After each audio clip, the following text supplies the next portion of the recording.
On this adventure with Lukim Yu, we attempt to ship Lukim Yu back from Malaysia and race across the country to meet her, and are met with red tape at every turn. If you've got no access to the vessel,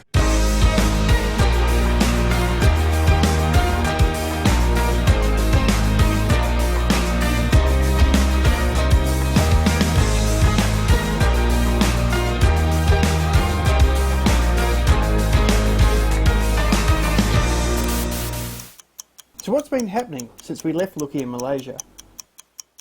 Almost 18 months to the day that we left our boat in Malaysia to come home to do 6 months of work. I went back to work as a practice manager for a breast and endocrine centre. You sold a business. Well, where'd you start with? And then you sold it. Well, then you bought it and you sold it. A complicated story. We don't need to get into that. Anyway, we now own no businesses.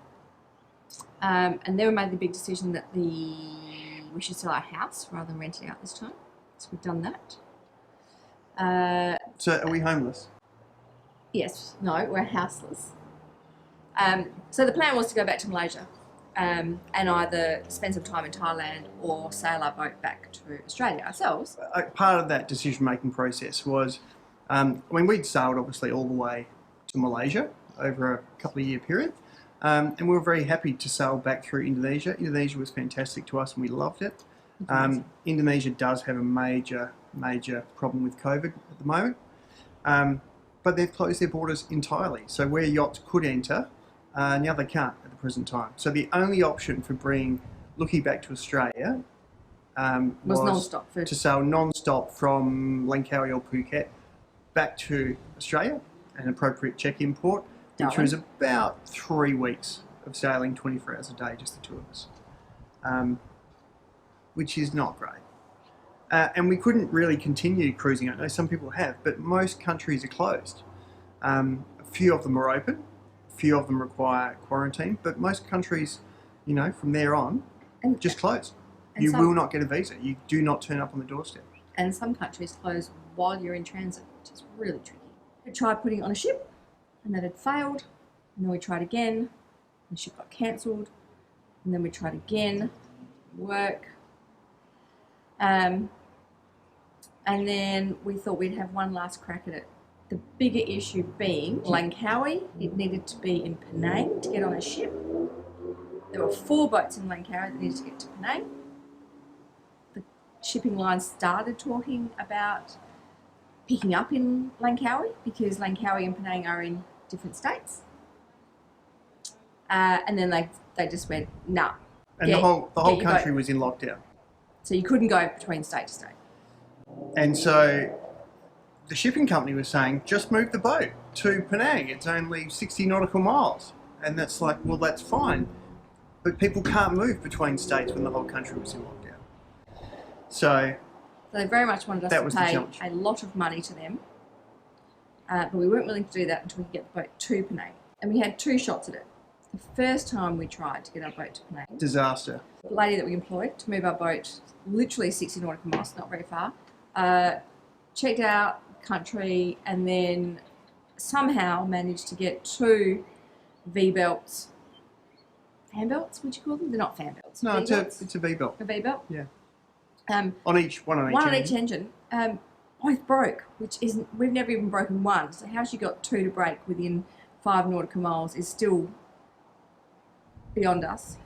Anyway, did a big loop, got our boat back to Langkawi, right back where we started, and then cost us about $1,000 in repairs, and didn't refund all our money, not all our money, didn't refund the portion of our money that we thought was appropriate given the poor outcome and the amount of work she didn't end up doing. So she had a very detailed quote of what she was delivering, and she refunded a small arbitrary amount of $600 and aggressively kept the balance of our $2,200 for basically doing a 10 nautical mile round loop and breaking our boat.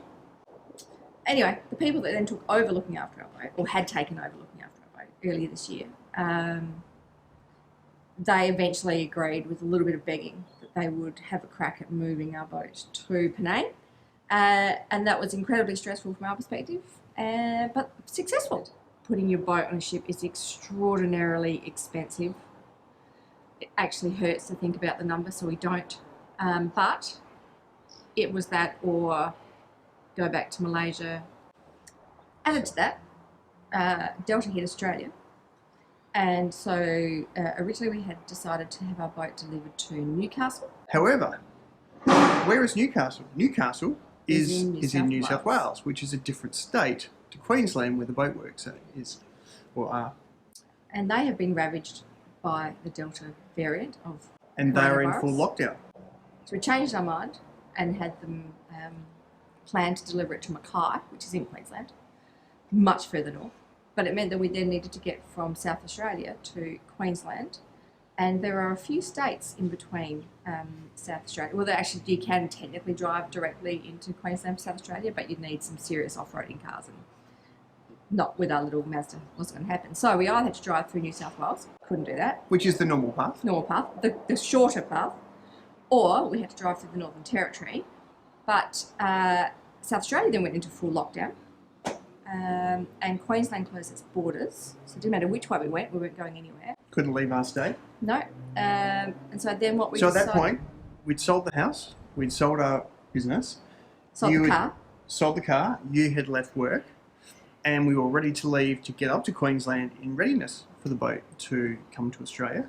South Australia came out of lockdown, but Queensland hadn't opened their borders to South Australia, even though South Australia was no longer in lockdown. So we were literally waiting for the moment that occurred. And throughout that period, Didn't really the help Northern us. Territory, their borders to South Australia were open. So we could drive the Northern Territory, we just couldn't go to Queensland. We could, in theory, drive to Queensland, but we can't go through New South Wales. And if we did go to Queensland, we'd have to quarantine. And you So- couldn't do that by car. So we thought what we would do was we would drive to the Northern Territory and wait. Because if we figured we had to do 2 weeks of quarantine in Queensland, rather than doing 2 weeks of quarantine in Queensland, we'd just stay in the Northern Territory for 2 weeks. Where we'd have complete freedom. Complete freedom, even though there's not a lot to do. It's a bit harsh, but accurate. And then we would drive to the Queensland from the Northern Territory, because then we would not have been in South Australia in a hotspot for the last 2 weeks. However, As we were driving, everything changed, and Queensland was like, yep, come on in. So we did one night in Coober Pedy, opal mining town. Give it a miss if you need to. We did. it's a and I'm being kind.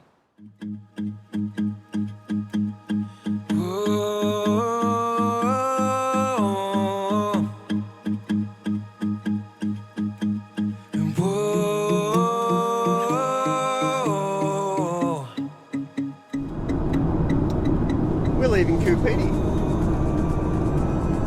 There are many reasons to leave Coopedi. First and foremost, because it's Coopedi. However, we are on our way to Alice Springs, and then Mount Isa, and then Townsville, and then Early Beach, Mackay. Why? Why are we driving in the middle of the Australian outback and not on a boat? Well, the intention, glad you asked, the intention is so we can get back on our boat. So, fingers crossed, with a bit of luck, our yacht will be loaded on a ship out of Penang that will be offloaded in Mackay on the east coast of Queensland in about 2 or 3 weeks' time. And we need to make a dash in our little car across the country because Australia's been in a whole lot of lockdowns. So we need to try and get to Queensland and Mackay/Early Beach as quickly as possible with all our stuff. We are driving into Alice Springs. We drive through this rocky range that almost surrounds the town.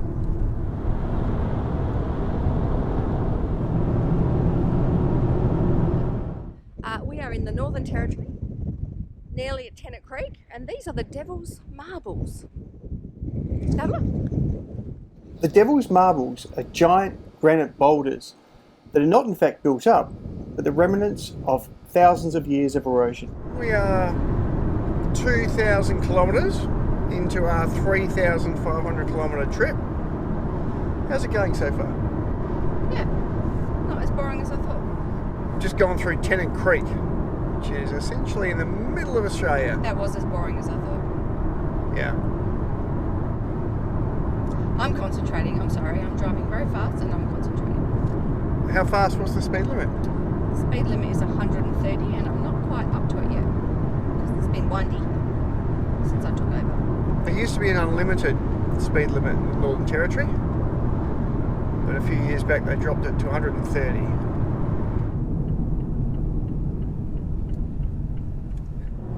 We're turning east to Mount Isa. Going east, not north anymore. And this is now the Barkly Highway. Mount Isa, 646 kilometres. Woohoo! So we've been monitoring Lukimyu's position in Penang and seeing whether or not she has been loaded onto the 7-star ship back to Australia. And in watching that right now, we saw it got really, really close to the ship. Literally looked like it was on alongside, if not had been put on the ship. And now we've seen that it's motored away from the ship, and we don't know why. So we're not sure if it didn't fit, or there's some other problem, or whether or not she's even going to get on the ship. And so we are just feeling a bit stressed right now. So we've just gotten an email from Chris from 7-Star about Lukimyu. What does it say? The catamaran is on the Yacht, all went okay. So she's on board. Yep. Finally. A year in the making. Yeah. Year and a half. Thank that. It's You been alright? very stressful. Yep. All good. Well, it's Wednesday and we are off to Mackay from Ellie Beach. It's about 160 kilometres, call it 100 miles. And how do you pronounce it? The ship? What's it called? Yacht. The Yacht Yacht. is just under 2 days away from Mackay. So it should come in on Friday and we should be offloading Luki on Saturday. All things go well. However, we've had a few hiccups in the last couple of days relating to Border Force and Customs. So you need to have a customs agent because you're bringing goods into Australia. Apparently you can do it without a customs agent. I wouldn't recommend it. It's been a bit of a nightmare. So essentially what they wanted us to prove was that we owned the boat and we weren't importing a boat, and if we were importing a boat then we would have to pay GST and duty on the value of the vessel, the whole value. And however, we have owned our boat for 7 years and we bought it in Australia, and there is no GST due on our boat as far as we're concerned. It boiled down to customs wanting us to produce the individual piece of paper that we were apparently given when we checked out of Australia April 24, 2018. An export document. Yes, the export document. Now, I don't recall having said document. It might be on the boat. Every other country we've gone in and out of, I have scanned and saved all those documents because the wad of countries and the amount of documents some countries produce is pretty epic, can I say. Anyway, they refused to look up the document themselves, which they would, of course, have record of, and said, no, you're importing your boat. We're going to charge you the $40,000 GST and duty. Anyway, we've argued the point successly with our customs agent, who has then argued the point on our behalf. We think successfully. We think successfully because we can show the lineage, if you'd like to, for want of a better word, of the boat as to when we bought it, who sold it to us, who they bought it off, who sold it to them, and its original import into Australia. And all of those transactions happened in Australia. We also have proof of our passports of leaving and arriving in a variety of countries. So it's actually pretty obvious that we own the boat and have owned it for very, very, very many years. So we think we've solved that problem. Then the second thing they want to charge us GST and duty on is any improvements or repairs or maintenance we've done for the entire time we've been overseas.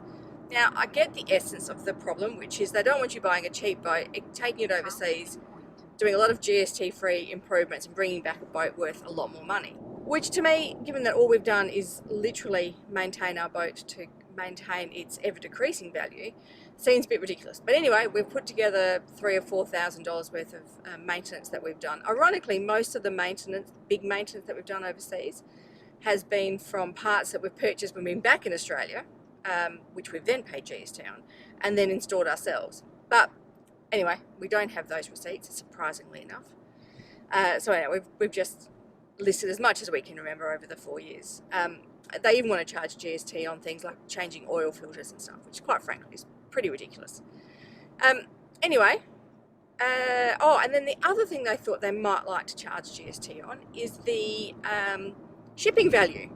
So we're paying a Dutch company to ship our boat back to Australia, which has been very expensive. Paid them US dollars Yeah. to an Amsterdam account. But yeah, Border Force are thinking that maybe we should play GST on that, which makes absolutely no sense to me whatsoever. And then probably E or F, I don't know what we're up to now, but they also wanted to know what the internal cost of moving the boat from Langkawi to Penang was, which was a Australian couple that we paid money into their Australian account. And then they thought they might like to charge us GST on that as well. So it's been a bit of a free-for-all from a GST collecting perspective, but I think the result will be on Saturday when the boat is offloaded and Border Force, Customs and Quarantine all come and visit. Anyway, so far we're up to about $900 worth of fees and stuff, and that's not including what they may or may not charge us for GST. So it's pretty epic in the big scheme of things, I've got to say. Oh, and the really good thing is the imposed threat. So if you don't sort out and pay your import duty and GST as Border Force say you should, they won't offload it from the ship. And I'm pretty sure our contract says if we delay the vessel from leaving, they charge us €15,000 a day. So we just got a phone call from our customs agent.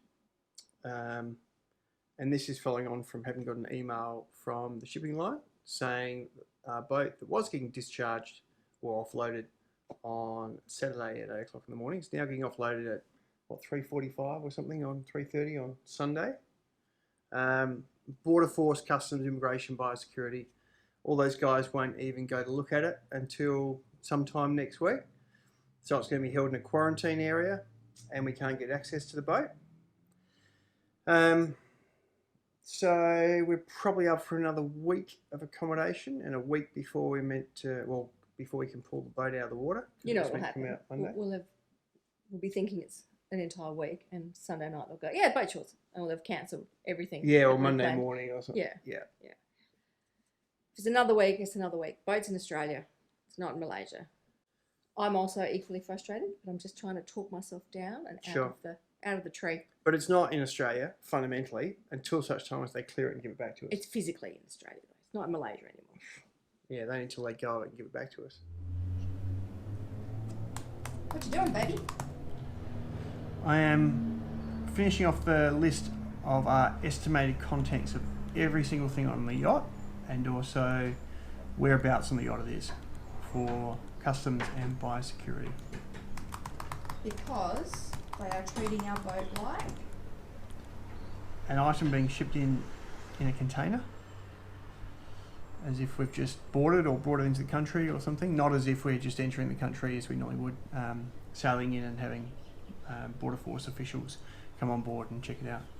It is now 15 pages that we've just turned into a PDF, as well as we have, I think this is another 4 pages of manually filling out forms unaccompanied personal effects statement. So the complication is, part of what you sign is to say, have you, like being at an airport, did you pack your own bags? So, did we pack all our own contents? Yes. However, we've had about a dozen people on board the boat, half of whom we don't know in the last year and a half, doing anything from maintenance through to delivering the boat, through to putting it on a ship, etc.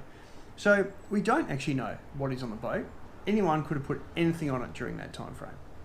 So we've sort of said, well, did you pack it? We said, yes. However, we haven't been on it for a year and a half, and many other people have. So we'll see what they say. Good thing is, our customs agent has just informed us that they would like us to be present when they go and look on the boat. We can't get on the boat until they have inspected the boat, but we can meet them at the dock, we can talk them through it. And now that we've finished this document, I think we should print that off so we've got that there on the day to also hand them and show them. And we'll see how we go. It's the simple things that are often the biggest hurdle to jump. Yep. But on the bright side, what I'm hearing though is they've actually said it's all okay verbally, we're just waiting for that document, is that correct? Yeah. Yeah. And things. So they're saying if there's no issues bringing it in, putting it across, they've either got to, either the guys up there just need to do a type of movement to move it across, or they just send an email and say, yes, you can put it in, and then it will go. And then it's all under customs control and everything else, and the stevedores control and everyone anyway. It's not like it's getting discharged in and you're driving it in, or correct. you've got any form of access. You've got no access to the vessel. Correct. Yeah, correct. Or the yacht or anything. It's all looked after by the stevedores and border force, which is exactly the same as if it was discharged straight onto the wharf. Yeah, like a shipping container. And to sit on it, it'd be exactly the same. It's just handled by the stevedores and everyone else. You're nowhere near it. Yeah, no it's still the same. It's just because it's getting discharged into the water, which is common ground. Yep. That's the issue. Yep. Even though it's within the port precinct and this, that, and everything else, it's not, the water itself is not customs controlled as such. Right. Until it goes over and then gets moored. So we've got the yes you can, but we haven't got the document. Yes you can. But the shipping company won't offload it until they get a document, will they? No, because they want it there in the event that they get audited or something like that. That they've got something in writing, not just a he said I could. Yeah. And I'm assuming customs don't work on the weekend? No, they don't. They do. They'll be down there doing their bits and pieces. Customs sit there and work 7 days a week, but not these people. They probably won't answer our phone call on the weekend. Gotcha. Right. But they're still going on and off vessels and everything all weekend, but they're just certain parts of customs work on weekends. Yeah. All right. Well, let's touch base in say an hour's time and see how we're going then. Yep, we'll do. Cool. Thanks. Thanks, If I get anything beforehand, I'll let you know. Thank you. Thanks. Bye. Bye. Thank you. Bye. Why can't some moron just do a goddamn email so I can stop stressing out? Or lodge the paperwork. Hit the print button. Yeah. Far out, Brussels sprout. How are you feeling? Terrible. How are you feeling? Look, I'm pleased to hear that they've given the verbal okay. Because, I mean, people processing say, yeah, it's all good, it's not a problem, but we want that document, as will the shipping company. Verbal okay doesn't do us shit. It doesn't, no, because the shipping line will not put the boat in the water unless they get that document. And as soon as they put it in the water, it's no longer their responsibility. So, but if it doesn't happen in the next hour and 50 minutes, these guys will all knock off at 5 o'clock, being government employees, and then it won't happen, which means it won't be offloaded on the weekend as it's meant to be. All right, well, we'll touch base in an hour. Finally got the email. It's been waiting for permission to offload our boat. Who knew getting it off the ship was going to be a problem? So 12 of the 13 ships have already been given permission. Just our boat that wasn't. So this is the official email from Border Police, I think? Yeah, Australian Border Force. As per our conversation earlier this afternoon regarding the discharge of cargo from the MV Mewedagacht, terrible pronunciation, namely the small craft Lukimyu, they've spelt you wrong, ABF permit the movement of the vessel into berth at Mackay Marina as it will be under customs control within a S15 area. Don't know what an S15 area is, but otherwise it all sounds really good. So yeah, we can actually get the boat off the ship. Next problem. Tick. Relieved? Very. It's been freaking us out. We're going to see whether or not ship is in, and if we can see Lukey or at least other yachts on the deck. Oh, there it is. It's over there. It's a little bit exciting. Boat is in Australia. Has got permission to get off the ship. We can't see her yet though. Can't see it yet, but given that we are the 10th boat to be offloaded, it's reasonable that we can't see it. Just give us our goddamn boat back. We wait. There she is. There's the Mewedaglucht. Carrying more than a dozen yachts from Asia has arrived in the port of Mackay. The unusual delivery sparked curiosity from locals across the region. 13 super yachts being offloaded right here in the Mackay Harbour. They've been shipped all the way from Asia. Well, much excitement at the apartment this morning. We chilling out at 8 a.m, having a coffee, watching some Grand Prix as we do. And we get a phone call from Border Force saying, your boat's locked, we can't get on it. And then it's in the water. And we're like, is it in the water? Because it's not meant to be offloaded till 3:30 this afternoon. He goes, yeah, it's in the water, it's in the pen. Oh, right, well, we've got a key, we'll see you in 10 minutes. Yeah. And Emma being a nurse reckons that... Well, we just finished up with customs and... and Border Force, same people. Yeah. So it's just biosecurity, which is quarantine now, to look at any wood or food or bits and pieces left on board. No one seems to have stowed anything on our boat, which is very good. She's pretty disgusting though, I've got to say. Everything seems to be there though, as well. We think everything's pretty well there, but the boat is disgusting, isn't it? It's going to take a lot of scrubbing. There's a lot of mould, a lot of things will need to be thrown out, but... Toilets are black. Oh, can't wait to do the toilets. Anyway, it's here. It's actually here. And she's floating, and we were allowed to turn the power on and all the fans back on, which means she won't sink because we've got a leak in the port engine. Yep. But otherwise, pretty good day, all things considered. Yeah, and earlier than we thought. I mean, here we are, we're Sunday. It was meant to be come off late today. The boat's already off, and customs already been over the boat. So yep. Maybe if they're not too far behind with biosecurity this week, we can start scrubbing and then get it up on the slipway and start doing work. So, that'll be good. Yeah. There you go. Border Force were lovely people. Efficient, official, but not unfriendly. Anyway, at the end, because they said, do you have any reason to... No, what did they say? Just be aware in the next couple of weeks if anyone approaches you wanting to do engine maintenance Good Samaritan, check out your boat, inspect it to buy it. All sorts of sort of anything unusual in case someone has put something on our boat that we're not aware of and that they didn't find. Now, they were pretty thorough, but I imagine if you were a real sneaky person, you could find a compartment somewhere that people would necessarily, like you could actually dismantle part of the boat, put something in there. So I actually hadn't considered that, but yeah, good advice from them. Good to know. And yeah, certainly if we find anything, we'll be calling them straight away. Are you relieved? I am relieved. I know what we're up for now in terms of cleaning and fixing. So we'll put together a bit of a plan as to how we're going to attack it all and get stuck into it, I guess. How do you eat an elephant, Jamie? One bite at a time. How do you clean a boat? One room at a time. On the next adventure with Lukim Yu, she's out. We get our yacht back after 18 months. Have a look at this. And get busy cleaning and fixing. If you like this video, please give it a thumbs up, subscribe, and share it with your friends. We are